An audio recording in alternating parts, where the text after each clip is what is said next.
ನಮಸ್ಕಾರ ಗೆಳೆಯರೆ. ಇಂದು ನಾವು ಟಿ ಹಾರ್ವೆ ಏಕರ್ ಅವರು ಬರೆದಿರ್ತಕ್ಕಂಥ the secret of millions mind ಅಂತಕ್ಕಂಥ ಪುಸ್ತಕದ ಕನ್ನಡದ ಒಂದು ಸಾರಾಂಶವನ್ನು ಈ ಪುಸ್ತಕದಲ್ಲಿ ತಿಳಿದುಕೊಳ್ಳೋಣ. ಈ ಒಂದು ಪುಸ್ತಕವು ಜಗತ್ತಿನ ಮನಿ ಮ್ಯಾನೇಜ್ಮೆಂಟ್ ಹಾಗೂ ಪರ್ಸನಲ್ ಡೆವಲಪ್ಮೆಂಟ್ ಬಗ್ಗೆ ವಿವರವಾಗಿ ತಿಳಿಸುತ್ತದೆ. ಈ ಪುಸ್ತಕದಲ್ಲಿ ಮನಿ ಬ್ಲೂ ಪ್ರಿಂಟ್ ಅನ್ನ ಈ ಪುಸ್ತಕದಲ್ಲಿ ನಮಗೆ ತಿಳಿದು ಬರ್ತದೆ. ಈ ಪುಸ್ತಕ ಒಂದು ಹಣಕಾಸಿನ ಸಾಕ್ಷರತೆ ಎಂಬುದಾಗಿ ಸಾರಿ ಹೇಳುತ್ತದೆ. ಇಲ್ಲಿ ನೋಡುವಾಗ ಒಬ್ಬ ಮನುಷ್ಯನು ಬಡವ ಮತ್ತು ಶ್ರೀಮಂತರ ಮಧ್ಯದಲ್ಲಿರುವ ಆಲೋಚಿಸ್ತಕ್ಕಂಥ ಆಲೋಚನೆ ವಿಧವನ್ನ ಈ ಪುಸ್ತಕದಲ್ಲಿ ಲೇಖಕರು ಬಡವರಿಗೂ ಮತ್ತು ಶ್ರೀಮಂತರಿಗಿರುವ ಭೇದ ಭಾವವನ್ನ ಈ ಪುಸ್ತಕದ ಆಲೋಚನೆಗಳನ್ನ ಪುಸ್ತಕದಲ್ಲಿ ವಿವರವಾಗಿ ತಿಳಿಸುತ್ತಾರೆ. ಈ ಪುಸ್ತಕವು ಒಂದು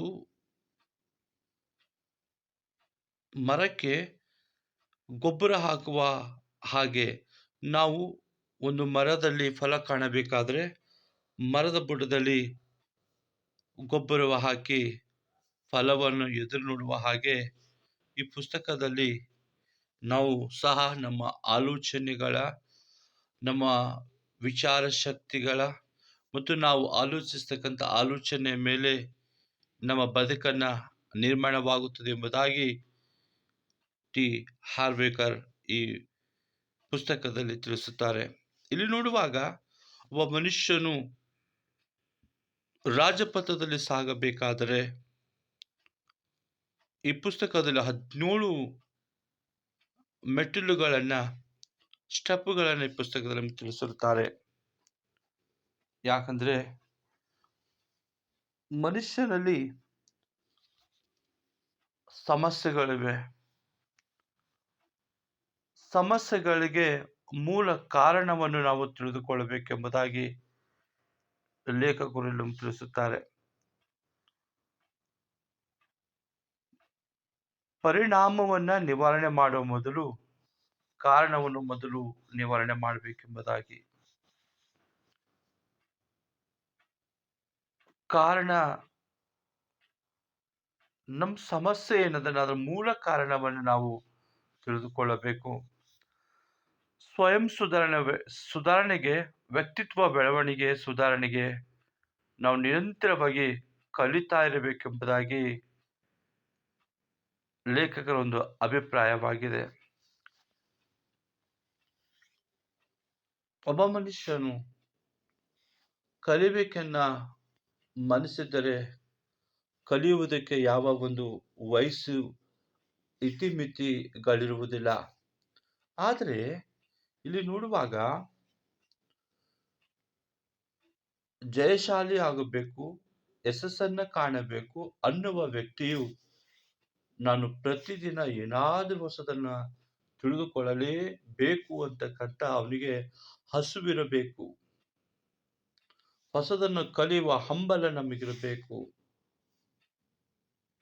ಸಾಮಾನ್ಯವಾಗಿ ನಾವು ಕೇಳಿದನ್ನ ಮರೆತು ಬಿಡುತ್ತೇವೆ,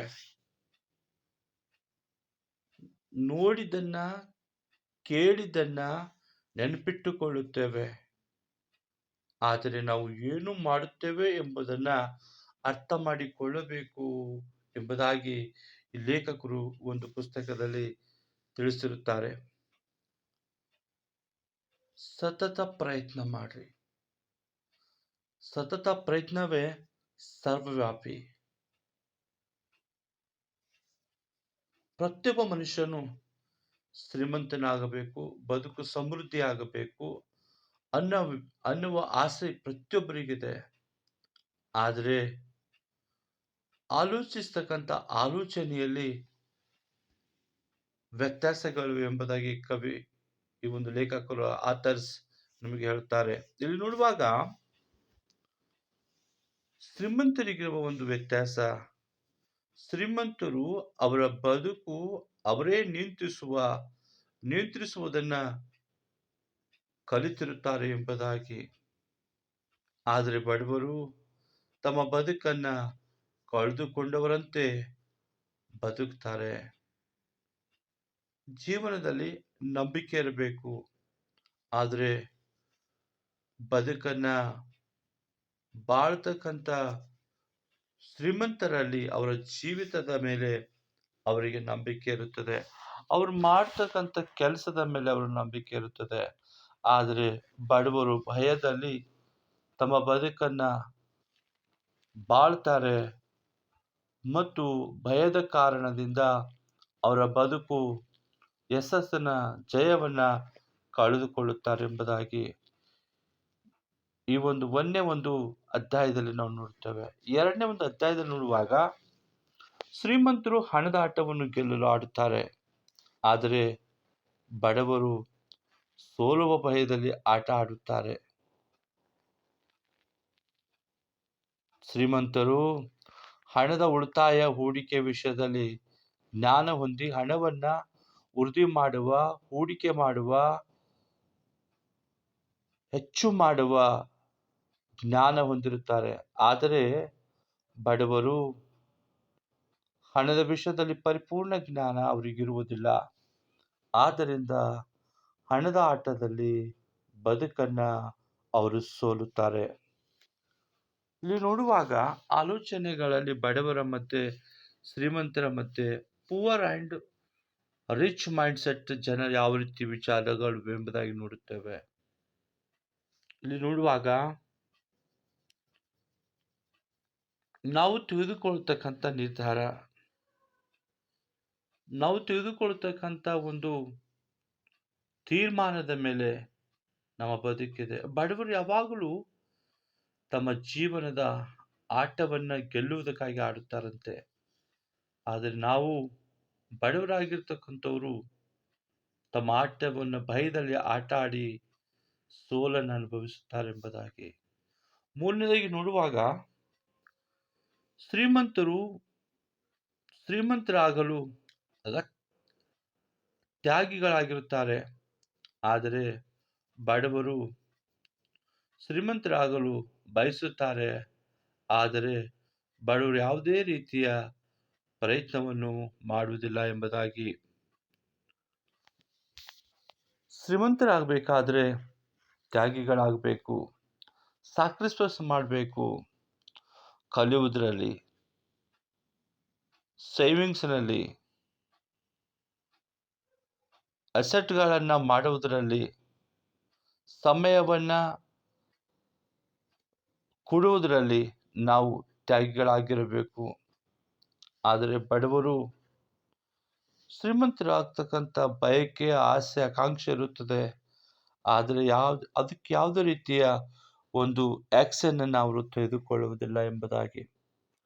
ನಾಲ್ಕನೇದಾಗಿ ನೋಡುವಾಗ ಶ್ರೀಮಂತರು ದೊಡ್ಡ ಆಲೋಚನೆಯನ್ನ ಮತ್ತು ಭವಿಷ್ಯದ ಮುಂದಿನ ಆಲೋಚನೆಯನ್ನು ಹೊಂದಿರುತ್ತಾರೆ, ಆದರೆ ಬಡವರು ಅವರ ಆಲೋಚನೆ ಲಿಮಿಟೆಡ್ ಮಾಡ್ತಾರೆ, ಆರಾಮಾಗಿ ಸುಖದ ಜೀವನವನ್ನ ಜೀವಿಸಲು ಬಯಸುತ್ತಾರೆ. ಇಲ್ಲಿ ನೋಡುವಾಗ ದ ರಿಚ್ ಪೀಪಲ್, ಶ್ರೀಮಂತರು ತಮ್ಮ ಜೀವನವನ್ನ ಜೀವಿಸುವಾಗ the rich people think big. ಶ್ರೀಮಂತ ಜನರು ಅವರ ಆಲೋಚನೆಗಳನ್ನ ಉನ್ನತವಾಗಿರುತ್ತವೆ ಮತ್ತು ಅವರ ಆಲೋಚನೆಗಳು, ಅವರ ಮೈಂಡ್ ಸೆಟ್ ಅನ್ನ ದೊಡ್ಡದಾಗಿರುತ್ತದೆ. ಆದರೆ ಪುವರ್ ಪೀಪಲ್ ಥಿಂಕ್ ಸ್ಮಾಲ್. ಇಲ್ಲಿ ನೋಡುವಾಗ ಬಡವರ ಆಲೋಚನೆಗಳು ವಿಶಾಲವಾಗಿರುವುದಿಲ್ಲ, ಚಿಕ್ಕದ ಒಂದು ಪ್ರಮಾಣದಲ್ಲಿರುತ್ತದೆ. ಇಲ್ಲಿ ನೋಡುವಾಗ ನಮ್ಮ ಆಲೋಚನೆಗಳ ಮೇಲೆ ನಮ್ಮ ಬದುಕುತ್ತದೆ. ನಾವು ಆಲೋಚಿಸುವ ಆಲೋಚನೆಯೇ ನಮ್ಮ ಮೈಂಡ್ ಸೆಟ್ ನಲ್ಲಿ ಕೂಡಿರುತ್ತದೆ. ನಾವು ನಮ್ಮ ಮಕ್ಕಳಿಗೆ ಹಣದ ಒಂದು ವಿಷಯದಲ್ಲಿ ಇದು ಕೆಟ್ಟದು, ಹಣ ಒಳ್ಳೆಯದಕ್ಕಲ್ಲ, ಹಣ ನಮ್ಮನ್ನ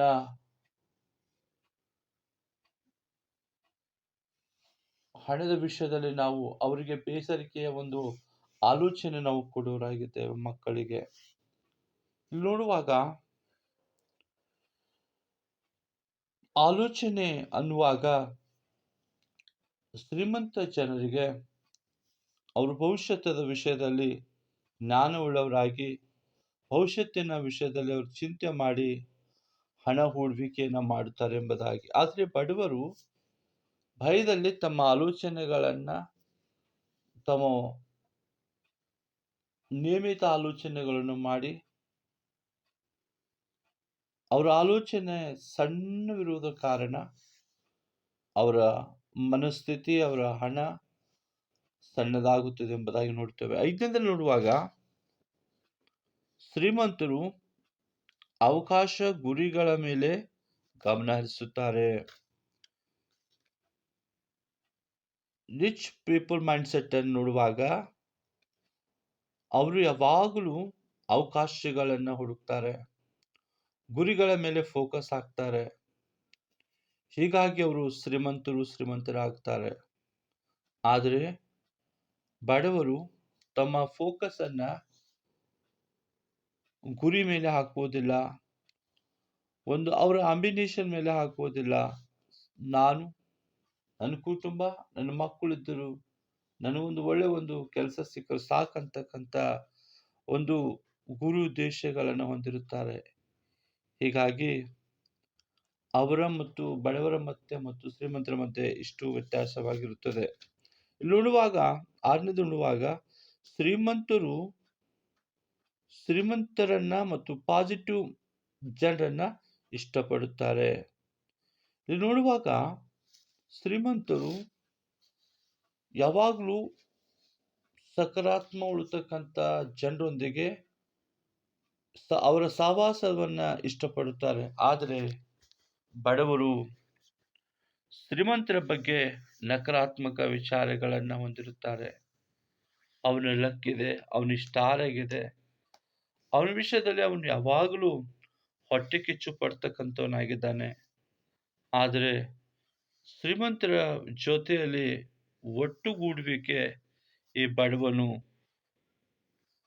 ಪಾಸಿಟಿವ್ ಥಿಂಕ್ ಮಾಡ್ತಕ್ಕಂಥ ಜನರೊಂದಿಗೆ ಬೆರೆತು ಹೋಗೋದ ಕಾರಣ ಇವರಿಗೆ ಆ ಶ್ರೀಮಂತರ ಮೈಂಡ್ಸೆಟ್ ಅನ್ನ, ಅವರ ಗುರು ಉದ್ದೇಶವನ್ನ ಇವರಿಗೆ ಅರ್ಥ ಆಗುವುದಿಲ್ಲ ಎಂಬುದಾಗಿ. ಇಲ್ಲಿ 7ನೇದಲ್ಲಿ ನೋಡುವಾಗ ಶ್ರೀಮಂತರು ಪಾಸಿಟಿವ್ ಜನರ ಜೊತೆಯಲ್ಲಿ ಬೆರೆಯುತ್ತಾರೆ, ಆದರೆ ಬಡವರು ನಕಾರಾತ್ಮಕ ಜನರನ್ನು ಇಷ್ಟಪಡುತ್ತಾರೆ. ಆದರೆ ಅವರವರ ಮೈಂಡ್ಸೆಟ್ ಅನ್ನು ಅವರು ಹೊಂದಿರುತ್ತಾರೆ ಎಂಬುದಾಗಿ. 8ನೇದಾಗಿ ನೋಡುವಾಗ ಶ್ರೀಮಂತರು ಹಣಕಾಸಿನ ವಿಷಯದಲ್ಲಿ ಜ್ಞಾನವಿರುತ್ತದೆ, ಆದರೆ ಬಡವರು ಮಾರ್ಕೆಟ್, ಸೆಲ್ಲಿಂಗ್ಸ್, ಆನ್ಲೈನ್ ವಿಷಯದಲ್ಲಿ, ಹಣಕಾಸಿನ ವಿಷಯದಲ್ಲಿ, ಶೇರ್ ಮಾರ್ಕೆಟ್ ವಿಷಯದಲ್ಲಿ ಅವರಿಗೆ ಕೆಟ್ಟ ಒಂದು ದೃಷ್ಟಿಕೋನ ಹೊಂದಿರುತ್ತಾರೆ ಬಡವರು. ಶ್ರೀಮಂತರು ನೋಡುವಾಗ ಅವರ ಶೇರ್ ಮಾರ್ಕೆಟಿಂಗ್, ಸೇಲ್ಸ್, ಅಡ್ಜಸ್ಟ್ ಮತ್ತು ಆನ್ಲೈನ್ ವಿಷಯದಲ್ಲಿ, ಮಾರ್ಕೆಟಿಂಗ್ ವಿಷಯದಲ್ಲಿ ಪರಿಪೂರ್ಣವಾದ ಜ್ಞಾನವಿರುತ್ತದೆ. ಆದರೆ ಹಣ ಹೂಡುವಿಕೆಯಲ್ಲಿ, ಹಣದ ವಿಷಯದಲ್ಲಿ ಬಡವರಿಗೆ ಹಣ ಹೂಡುವಿಕೆ ವಿಷಯದಲ್ಲಿ ಅವರಿಗೆ ಜ್ಞಾನವಿಲ್ಲದ ಕಾರಣ ಅವರು ಬಡವರಾಗಿರುತ್ತಾರೆ ಎಂಬುದಾಗಿ. 9ನೇದಾಗಿ ನೋಡುವಾಗ ಶ್ರೀಮಂತರು ಸಮಸ್ಯೆಗಳಿಗಿಂತ ಅವರ ಮೇಲೆ ನಂಬಿಕೆ ಇಡುತ್ತಾರೆ. ಆದರೆ ಹೀಗಾಗಿ ಸಮಸ್ಯೆಗಳನ್ನು ಚಿಕ್ಕ ಸಮಸ್ಯೆಗಳೆಂದು ತಿಳಿದು ಅದರ ಪರಿಹಾರವನ್ನು ಕಂಡುಕೊಳ್ಳುತ್ತಾರೆ. ಆದರೆ ಬಡವರು ಸಾಮಾನ್ಯ ಸಮಸ್ಯೆಗಳು ನಮಗಿಂತ ದೊಡ್ಡ ಎಂಬ ಭಾವನೆಯನ್ನ ಭಾವಿಸುತ್ತಾರೆ. ಇಲ್ಲಿ ನೋಡುವಾಗ ಶ್ರೀಮಂತರು ಸಮಸ್ಯೆಗಳಿಗಿಂತ ಅವರ ಜೀವನದ ಮೇಲೆ ನಂಬಿಕೆ ಇರುತ್ತದೆ. ಹೀಗಾಗಿ ಅವರು ಸಮಸ್ಯೆಗಳನ್ನು ಪರಿಹಾರ ಮಾಡುವುದರಲ್ಲಿ ಅವರು ಮನಸ್ಸು ಮಾಡುತ್ತಾರೆ. ಆದರೆ ಬಡವರು ತಮ್ಮ ಜೀವನದಲ್ಲಿರುವ ಸಮಸ್ಯೆಗಳನ್ನು ದೊಡ್ಡದೆಂದು ಭಾವಿಸಿ ಸಮಸ್ಯೆಯ ಸುಳಿವಿನಲ್ಲಿ ಸಿಕ್ಕಾಕಿಕೊಳ್ಳುತ್ತಾರೆ. ಆದರೆ ನಮಗಿರ್ತಕ್ಕಂಥ ಸಮಸ್ಯೆ ದೊಡ್ಡದೆಂದು ತಿಳಿದು ಆ ಸಮಸ್ಯೆಯಲ್ಲೇ ಬಾಳಿ ಬದುಕುತ್ತಾರೆ. 10ನೇದಾಗಿ ನೋಡುವಾಗ ಶ್ರೀಮಂತರ ಎಲ್ಲವನ್ನು ಪಾಸಿಟಿವ್ ರಿಸೀವ್ಡ್ ಆಗಿ ಮಾಡಿಕೊಳ್ಳುತ್ತಾರೆ. ಆದರೆ ಬಡವರು ಪಾಸಿಟಿವ್ ನಿರ್ಧಾರವನ್ನು ತೆಗೆದುಕೊಳ್ಳುವುದಿಲ್ಲ.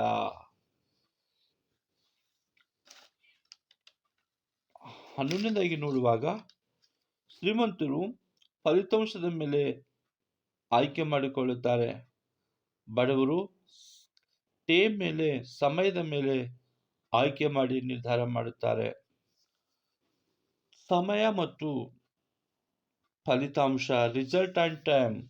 ಇಲ್ಲಿ ನೋಡುವಾಗ ಶ್ರೀಮಂತರ ಒಂದು ಮೈಂಡ್ಸೆಟ್ಟು ಅವರು ಫಲಿತಾಂಶದ ಮೇಲೆ ಫೋಕಸ್ ಮಾಡ್ತಾರೆ ಮತ್ತು ಫಲಿತಾಂಶದ ಮೇಲೆ ಸೆಲೆಕ್ಟ್ ಮಾಡ್ತಾರೆ. ಆದರೆ ಬಡವರು ಸಮಯ ಸರಿಯಾಗಿಲ್ಲ, ಸಮಯ ಬಂದಿಲ್ಲ, ಕಂಫರ್ಟ್ ಝೋನ್ನಲ್ಲಿ ಇದ್ದುಕೊಂಡು ಆರಾಮಾಗಿರಲು ಇರುವ ಜೀವನವನ್ನು ಆಯ್ಕೆ ಮಾಡಿಕೊಳ್ತಾರೆ. 12ನೇದಾಗಿ ನೋಡುವಾಗ ಬಡವರು ಎಲ್ಲವನ್ನು ಗಳಿಸಲು ಸಾಧ್ಯವಿಲ್ಲವೆಂದು ತಿಳಿದು ಮನಿ ಮ್ಯಾನೇಜ್ಮೆಂಟ್ ಮಾಡಲು ಸಾಧ್ಯ ಮಾಡುವುದಿಲ್ಲ. ಬಡವರು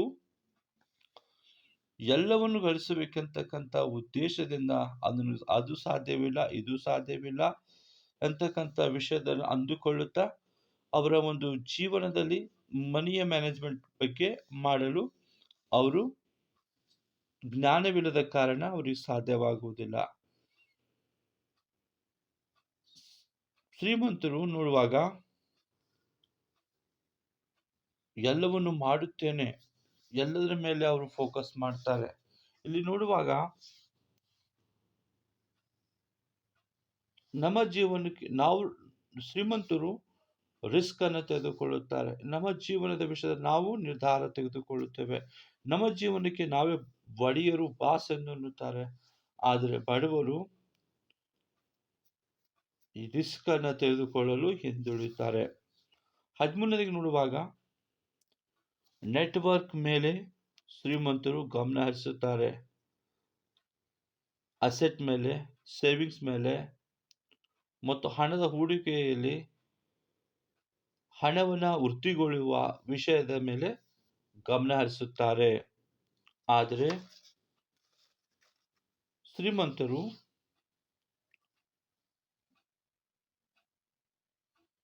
ಬಡವರು ಅವರು ಕಂಫರ್ಟ್ ಝೋನ್ನಲ್ಲಿ ಇರಲು ಇಷ್ಟಪಡುತ್ತಾರೆ. ರಿಸ್ಕ್ ಅನ್ನು ತೆಗೆದುಕೊಳ್ಳುವುದಿಲ್ಲ. ನೆಟ್ವರ್ಕ್ ಮೇಲೆ ಯಾವುದು ದೃಢವಾದ ಒಂದು ನಿರ್ಧಾರವನ್ನು ತೆಗೆದುಕೊಳ್ಳುವ ಕಾರಣ ಅವರು ಅವರ ಒಂದು ಅಸೆಸ್ಟನ್ನು, ಅವರ ಒಂದು ನೆಟ್ವರ್ಕನ್ನು, ಅವರಿಗಿರುವ ಉಳಿತಾಯವನ್ನು ಹೊಂದದೆ ಬಡವರಾಗಿ ಉಳಿತಾರೆ. 14ನೇ ನೋಡುವಾಗ ಶ್ರೀಮಂತರು ಅವರ ಹಣವನ್ನು ಒಳ್ಳೆಯ ರೀತಿಯಲ್ಲಿ ಮ್ಯಾನೇಜ್ ಮಾಡಲು ತಿಳಿದಿರುತ್ತಾರೆ. ಆದರೆ ಬಡವರು ಹಣದ ಮ್ಯಾನೇಜ್ಮೆಂಟ್ ವಿಷಯದಲ್ಲಿ ತಿಳಿದಿರುವ ಜ್ಞಾನ ಇರುವುದಿಲ್ಲ ಮತ್ತು ತಿಳಿದುಕೊಳ್ಳತಕ್ಕಂಥ ಹಂಬಲ ಮತ್ತು ಆಕಾಂಕ್ಷೆ ಅವರಿಗಿರುವುದಿಲ್ಲ. 15ನೇದಾಗಿ ನೋಡುವಾಗ ಶ್ರೀಮಂತರು ಅವರ ಹಣವನ್ನು ಹೂಡಿಕೆ ಮಾಡಲು ಹೂಡಿಕೆ ಮಾಡಿ ಅದರ ಒಂದು ಹೂಡಿಕೆ ವಿಷಯದಲ್ಲಿ ಹೂಡಿಕೆ ಮಾಡುವುದರ ಮುಂದಿನ ಒಂದು ಭವಿಷ್ಯತ್ತಿನ ಮೇಲೆ ಅವರು ನಂಬಿಕೆ ಮಾಡುತ್ತಾರೆ. 16ನೇದಾಗಿ ನೋಡುವಾಗ ಶ್ರೀಮಂತರು ಭಯವಿಲ್ಲದೆ ಜೀವಿಸುತ್ತಾರೆ. ಆದರೆ ಶ್ರೀಮಂತರು ಹಣಕಾಸಿನ ವಿಷಯದಲ್ಲಿ ಭರವಸೆ ಇಲ್ಲದೆ ರಿಸ್ಕ್ ತೆಗೆದುಕೊಂಡು ಅದನ್ನು ನಿಭಾಯಿಸುತ್ತಾರೆ. ಆದರೆ ಬಡವರು ಭಯದ ಕಾರಣದಿಂದ ಯಾವುದೇ ರೀತಿಯ ನಿರ್ಧಾರವನ್ನು ತೆಗೆದುಕೊಳ್ಳಲು ಸಾಧ್ಯವಾಗುವುದಿಲ್ಲ. ಈ ಭಯವೇ ಅವರನ್ನ ಬಡತನಕ್ಕೆ ಕಾರಣವಾಗುತ್ತದೆ. 17ನೇದಾಗಿ ಮತ್ತು ಕೊನೆಯದಾಗಿ ನೋಡುವಾಗ ಶ್ರೀಮಂತರು ಹೊಸದನ್ನು ಕಲಿಯುತ್ತಲೇ ಇರುತ್ತಾರೆ. ಪುವರ್ ಮೈಂಡ್ಸೆಟ್ ಜನರು ನಮಗೆಲ್ಲವನ್ನು ತಿಳಿದಿದೆ ಎಂದು ಬೀಗುತ್ತಾರೆ. ಎಲ್ಲವನ್ನೂ ತಿಳಿದಿರ್ತಕ್ಕಂಥ ಆ ಬಡವರು ಯಶಸ್ಸನ್ನ, ಜಯವನ್ನು ಸಾಧಿಸುವುದು ಅಸಾಧ್ಯವಾಗಿದೆ ಎಂಬುದಾಗಿ ನೋಡುವಾಗ, ಒಟ್ಟಾರೆಯಾಗಿ ಈ ಒಂದು ಪುಸ್ತಕದಲ್ಲಿ ನೋಡುವಾಗ ಶ್ರೀಮಂತರು ಮತ್ತು ಬಡವರಿಗೆ ಇರ್ತಕ್ಕಂಥ ಮೈಂಡ್ಸೆಟ್ ವಿಷಯದಲ್ಲಿ ಆಥರ್ಸ್ ಅವರು ವಿವರವಾಗಿ ಸ್ಪಷ್ಟವಾಗಿ ನಮಗೆ ತಿಳಿಸಿರುತ್ತಾರೆ. ನಾವು ನಮ್ಮ ಆಲೋಚನೆ, ನಮ್ಮ ವಿಚಾರದ ಮೇಲೆ, ನಮ್ಮ ಒಂದು ಕಲಿವಿಕೆ ವಿಷಯದ ಮೇಲೆ ಕಲಿಕೆ ಒಂದು ನಿರಂತರವಾಗಿದೆ ಎಂದು ತಿಳಿದುಕೊಂಡು ದೃಢವಾದ ನಿರ್ಧಾರದೊಂದಿಗೆ ನಾವು ಮನಿ ಮ್ಯಾನೇಜ್ಮೆಂಟ್ ಮಾಡುವುದಾದರೆ ನಾವು ಆ ಗುರಿಯನ್ನ ಸಾಧಿಸಲು, ಹಣದ ಒಂದು ಸಾಕ್ಷರತೆಯನ್ನ ಸಾಧಿಸಲು ಸಾಧ್ಯವಾಗುತ್ತದೆ ಎಂಬುದಾಗಿ ಹಾರ್ವೆ ಹಾರ್ವೆ ಏಕರ್ ಅವರು ಈ ಪುಸ್ತಕದಲ್ಲಿ ಈ ಪುಸ್ತಕದ ಸಾರಾಂಶದೊಂದಿಗೆ ನಮಗೆ ತಿಳಿಸುತ್ತಾರೆ. ಇಲ್ಲಿ ನೋಡುವಾಗ ಈ ಒಂದು ಪುಸ್ತಕವು ಯಶಸ್ಸಿನ ಒಂದು ರಾಜಮಾರ್ಗವಾಗಿದೆ. ಶ್ರೀಮಂತರಾಗಲು ಬೇಕಾಗಿರ್ತಕ್ಕಂಥ ಮೈಂಡ್ಸೆಟ್ ಅನ್ನ ಈ ಪುಸ್ತಕದಲ್ಲಿ ನಮಗೆ ತಿಳಿಸಿರುತ್ತಾರೆ. ಇಲ್ಲಿ ನೋಡುವಾಗ ಮನುಷ್ಯನು ಯಾವುದೇ ಒಂದು ಕಂಫರ್ಟ್ ಝೋನ್ನಿಂದ ಹೊರಬರಬೇಕು. ಅವನು ಕಲಿತಕ್ಕಂಥ ಹಂಬಲ ಅವನಿಗಿರಬೇಕು, ಕಲಿತಕ್ಕಂಥ ಹಸುವೆ ಅವನಿಗಿರಬೇಕು, ಏನಾದರೂ ಸಾಧಿಸುವ ಛಲ ಅವನಿಗಿರಬೇಕು. ಒಂದು ಮರದಲ್ಲಿ ನಾವು ಫಲ ಕಾಣಬೇಕಾದ್ರೆ ಆ ಮರಕ್ಕೆ ನಾವು ಇಂದು ಗೊಬ್ಬರ ಮತ್ತು ನೀರನ್ನು ಹಾಕಬೇಕು ಎಂಬುದಾಗಿ ಈ ಒಂದು ಪುಸ್ತಕದಲ್ಲಿ ನಾವು ತಿಳಿದುಕೊಳ್ಳುತ್ತೇವೆ. ಈ ಪುಸ್ತಕದಿಂದ ಕಲಿಬೇಕಾದದ್ದು ಬಹಳಷ್ಟು ಇದೆ. ಯಾಕಂದ್ರೆ ಸುಪ್ರಸಿದ್ಧವಾಗಿರ್ತಕ್ಕಂಥ ಒಂದು ಪುಸ್ತಕವಿದೆ. ಇಲ್ಲಿ ನೋಡುವಾಗ ಈ ಪುಸ್ತಕದಿಂದ ನಾವು ತೆಗೆದುಕೊಂಡು ಇದನ್ನ 90 ಡೇಸ್ ಚಾಲೆಂಜ್ ಆಗಿ ಓದುವುದಾದರೆ ನಮ್ಮ ಬದುಕನ್ನ ಮಾರ್ಪಡುತ್ತದೆ. ನಮ್ಮ ವಿಚಾರಗಳನ್ನ, ನಮ್ಮ ನಡೆನುಡಿಗಳನ್ನ ಮಾರ್ಪಡುವುದರಲ್ಲಿ ಯಾವ ಸಂದೇಹವಿಲ್ಲ. ಅದಕ್ಕೆ ನಾವು ಪಾಸಿಟಿವ್ ಆಗಿ ನಮ್ಮ ನಿರ್ಧಾರವನ್ನು ತೆಗೆದುಕೊಳ್ಳಬೇಕೆಂಬುದಾಗಿ ಈ ಪುಸ್ತಕದ ಸಾರಾಂಶ ನಿಮಗೆ ಇಷ್ಟವಾದರೆ ಈ ಒಂದು ವಿಡಿಯೋವನ್ನ ಲೈಕ್ ಮಾಡಿ ಮತ್ತು ತಮ್ಮ ಒಂದು ಪ್ರೀತಿಯಿಂದ ಈ ವಿಡಿಯೋನ ಸಬ್ಸ್ಕ್ರೈಬ್ ಮಾಡ್ರಿ. ನೀವು ತೋರಿಸ್ತಕ್ಕಂಥ ಪ್ರೀತಿ ಒಂದು ಮುಂದೆ ಬರ್ತಕ್ಕಂಥ ವಿಡಿಯೋದಲ್ಲಿ ನಿಮಗೆ ಮಾಡಲು ಅನುಕೂಲವಾಗುತ್ತದೆ. ಆದ ಕಾರಣ ಈ ಒಂದು ವಿಡಿಯೋಕ್ಕೆ ಲೈಕ್ ಮಾಡಿ.